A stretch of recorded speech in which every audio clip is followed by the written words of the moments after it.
All right, hello everybody. Welcome back to another video.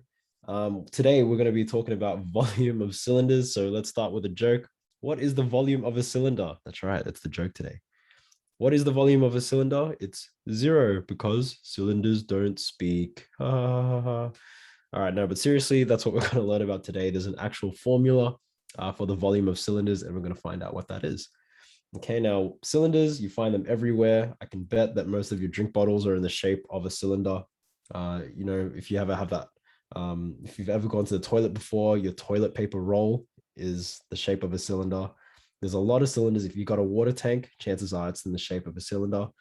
And so what's helpful for us is to actually know how much can it hold, right? So a cylinder, that's a 3D shape. We can see it. There's a circle at the top, a circle at the bottom, and there's a curved kind of shape in between. And if we're talking about volume, we're talking about how much it actually holds. And so sometimes it's helpful for us to know how much a cylinder holds. So that's why we're trying to find the volume of a cylinder. Now, I've written this kind of in words, but also as a diagram, so you can kind of see both. So the volume is found by multiplying the area of the base. So when I say the base, I'm really talking about this thing here, the area of the base, right? So it could be the top, it could be the bottom. It's just the circle.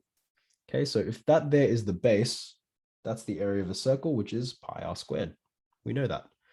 But then we want to multiply it with its height. So if we see here, that's the height of the cylinder. And so we're just going to times it by the height. So your formula then becomes your volume equals to pi r squared times h. Okay, now let's put an example here so you can kind of see what I'm talking about.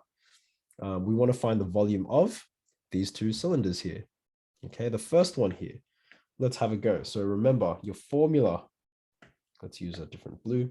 Your volume is pi times r squared times h. So here, I can see my pi here, and that 6, that's my radius. That 4 is my height. So here, I can just times it all together. So pi times radius squared. So radius is 6 centimeters.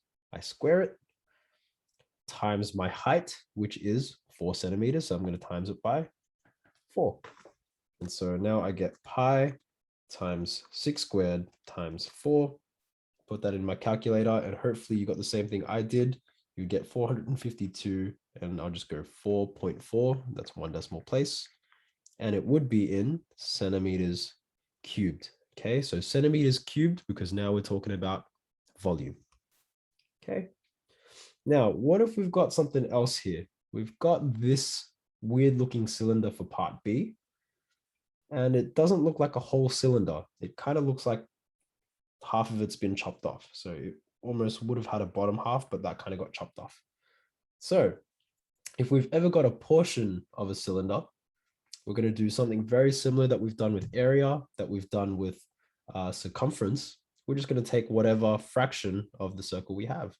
So just quickly, I hope you remember that a straight line is 180 degrees, or you can kind of see that it's going to be half a circle. So I'm going to write it like this. For me, it's going to be my portion, which is 180 degrees over a total of 360. And then it's going to be multiplied by pi r squared h, right? Or pi times r squared times h. So let's put that in now. So we've got v equals to 180 on 360 times pi, which is just pi, times radius. Now here I've got a diameter of 18. So my radius is going to be half of 18, which is 9. So I'm going to times it by 9 squared. And my height this time, it doesn't really look like my height, but it's how far the circle goes back. And so my height here is technically 12. So now I just times it by 12. So now I've got all these nice numbers here. Now you'll note here that 180 on 360 is just the simpler way to say it would be half. So half times pi times 9 squared times 12. You put that in your calculator, times pi times 9 squared times 12. And you should get this giant answer. I got 1526.8. And it should be centimeters again, cubed. and that's to 1 decimal place. Okay, so hopefully that helps you to find the volume of a cylinder, or half a cylinder, or a quarter of a cylinder, or 32 degrees out of 360 of a cylinder. But that there is going to help with your next exercise. If there's any questions, leave them in the comments below or chat to me in class. Thanks, everybody, and I'll catch you then. Okay, and bye.